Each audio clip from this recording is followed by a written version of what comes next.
All right, so let's take a look now at the race for U.S. House of Representatives District 3. Tonight, that race headed for a runoff. This is between former Trump administration official Brian Jack and former state Senate Majority Leader Mike Dugan. Jack has a commanding lead here, but did not quite get enough, that 50% plus one, to get this race outright. That's right. So let's get back to the big board. Joe Ripley has more on that. Joe? Yeah, that's right. If you're wondering how much political sway former President Trump has, this is it right here. You can see Brian Jack shown in magenta here. Look at how many counties he took on this board. That shows you how overwhelming his lead was in a lot of these counties.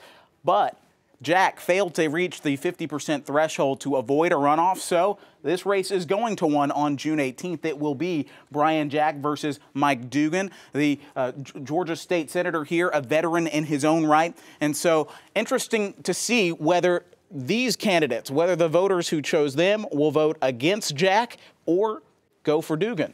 Now, that winner of that runoff will go on to face Mara Keller on the Democratic side in November. All right, Joe, thank you so much. Right now, we want to get you out live to Doug Richards with our 11 Alive political team at the Hilton in Peachtree City. Yes, we are in a hotel ballroom, which until a few minutes ago had been full of Brian Jack supporters. He sent them all home just a few minutes ago after figuring out that, and after coming really close to making the 50% threshold that would have allowed him to win without a runoff, realizing that this race is going to go on for another 4 weeks as he faces a runoff with Mike Dugan. Mike Dugan is the former state senator who was in second place tonight. He's poised to face Brian Jack in this runoff. Dugan is a veteran of the legislature.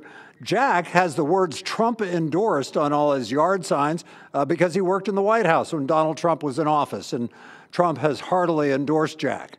So Jack talked to his supporters just a few minutes ago and told them that he's looking forward to facing Dugan in this runoff.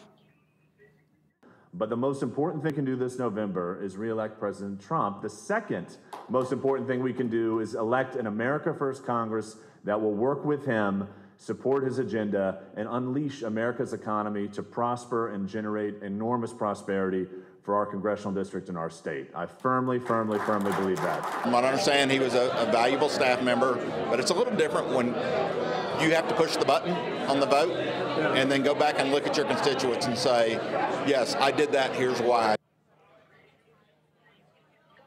Dugan has been accustomed to winning elections in portions of the 3rd Congressional District. He will need to improve his showing, however, from tonight in order to win what appears to be a certain runoff with Brian Jack. Dugan actually has praise for Jack. They've met numerous times on the campaign trail, says that Jack is a solid conservative, but that he is less qualified to be a member of Congress than Dugan, a veteran legislator, is. So that's the case they'll be making to voters here between now and a month from now. We are live in Peachtree City tonight.